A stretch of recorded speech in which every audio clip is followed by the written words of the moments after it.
Maglalatag umano ng hiwalay na investigasyon ang Commission on Human Rights o CHR hinggil sa nangyaring pagpatay sa 19 na individual sa Negros Occidental na tinaguriang Negros 19. Kasama sa nasawi ang isang leader estudyante, mamamahayag at mga aktivista na binansagang rebelde ng mga militar. Ang ulat hinggil dyan, ihahatid ni Daniel Salayo. Daniel.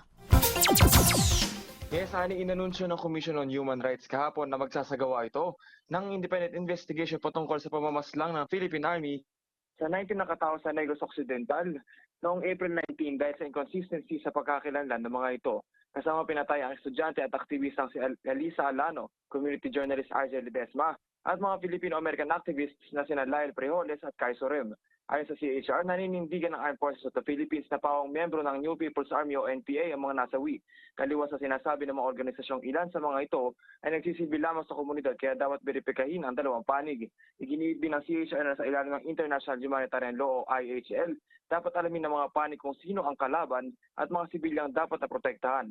Ang walang habas umanong pagpatay ay paglabag sa IHL at nangangailangan ng pananagutan sa kung sino ang may sala. Bukod pa rito, nasa 650 ring mga residente mula sa 168 na mga pamilya ang sapit na pinaalis sa kanilang lugar bunsod na mga anomalyang ikwentro. Ayon sa grupong kilusan magbubukid ng Pilipinas sa Tanggol, magsasaka. Ito umano ang kabayaran na pandarahas sa mga marginalized communities, ani na CHR. Daniel Salayo, Newsline.